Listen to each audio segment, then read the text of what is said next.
Hello, Americans, I'm Paul Harvey, Jr. 'Twas the Monday night before Christmas, this last Christmas past, and all through the house not a creature was stirring. Clay Campbell was cozied up in his favorite chair in front of the TV. In his hometown, Garden City, Kansas, all was calm, all was bright.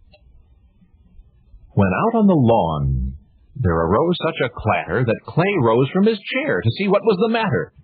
He went to the door, and there, sitting at the threshold, looking plaintively up at Clay, was a stray, a dog who seemed very lonely and very lost and very hungry and very afraid. Clay bent down to pet him, asked, "What's your name, fella?" The animal kept looking up at him in hopeful silence. No way was Clay going to turn him out on a cold winter night, but the dog just stood there.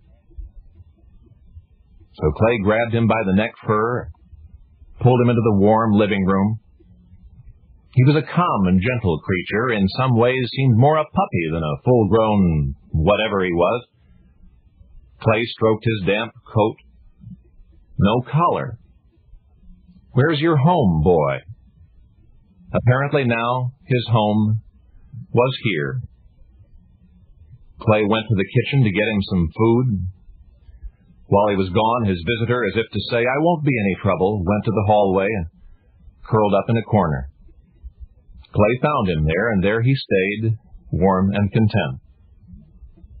3 hours later, Clay yawned and turned off the TV. Time for bed, time to take his new friend out to a comfortable backyard shed for the night. So once again he took the big old boy by the scruff of his neck and led him off. "I'll leave you plenty of food and water," Clay promised.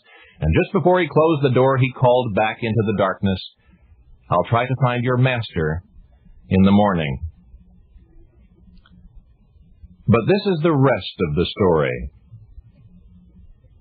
Once upon a time there was a fearsome creature vilified in fairy tales, hated and hunted in real life. Once upon a time there was a dreaded predator who came to symbolize ruthless cunning. So feared was he, in fact, that the folklore of innumerable cultures describes him in supernatural proportions.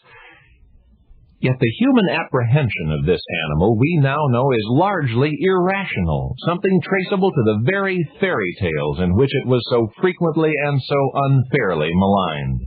The big, cold, hungry puppy that showed up on Clay Campbell's doorstep last Christmas is just one more example. For that animal was no puppy, was not even a dog. He just seemed that way to Clay.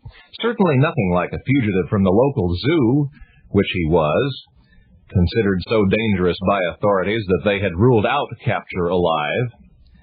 That is until Clay dragged him into his home, petted him, and fed him, only to learn the following morning that he was returning to its rightful owners, safe and sound, a full-grown 120-pound